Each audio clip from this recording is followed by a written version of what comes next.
गाता रहा। ये पंक्तियां सुनने में तो अत्यंत कर्णप्रिय लगती है, लेकिन आज भी इस बूढ़े भारत के समक्ष कहने को मैं बूढ़ा भारत इसलिए कह रहा हूँ कि ये आज का भारत नहीं है, युगों युगों से चली आ रही संस्कृति है। इस पर अनेक आक्रमण हुए, शक आए, हुण आए, कुषाण आए, मंगोल आए, चंगेज आए, मुगल आए, डच आए, फ्रांसीसी आए, पुर्तगाली आए, सबने इस देश की संस्कृति को ध्वस्त करने का कार्य किया। अनेक आक्रमणों के बावजूद भी यह भारत खड़ा रहा। कवियों के वंश का बड़ा बेटा और इस देश का पूर्व प्रधानमंत्री अटल बिहारी वाजपेयी ने भी कहा था कि भारत कोई भूमि का टुकड़ा नहीं है, ये जीता जागता राष्ट्र पुरुष है।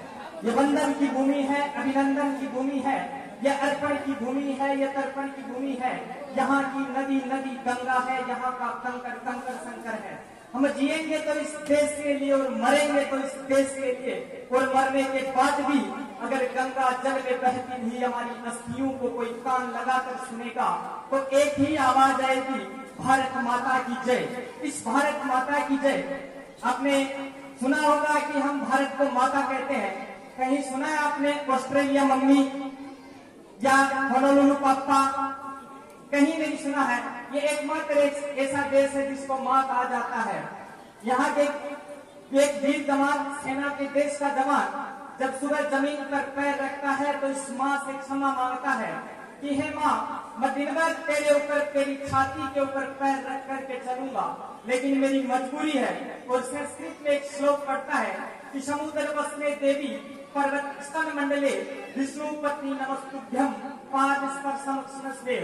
ये माँ, मैं दिन भर तेरी छाती के ऊपर पैर रख करके तेरी ही रक्षा की खातिर चलूंगा, लेकिन मेरी मजबूरी है, क्योंकि यहाँ पर हमारे भाई शरीफा पाकिस्तान निकम्मा पड़ोसी कभी आतंकवादी प्लेन भेज देता है, कभी वहाँ पर व्यक्ति भेज देता है, जम्मू कश्मीर में आक्रमण कर देता है, कभी कारगिल किले लद्दाख की चोटियों में आक्रमण कर देता है। और एक निकम्मा पड़ोसी चाइना, कहते हैं कि चाइना आंखें दिखा रहा है। अरे जिसकी तो खुलती खुद की आधी आंखें, और क्या भारत को आंखें दिखाएगा?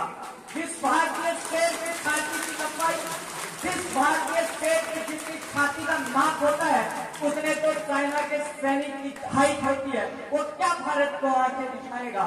इसलिए कहता हूँ कि जैसलमेर के तपन से कोई शिमला की हसीन वादियों में जाता है, जैसलमेर के तपन से कोई शिमला की हसीन वादियों में जाता है, तो कन्याकुमारी का राहगीर निहार में ताजमहल को जाता है।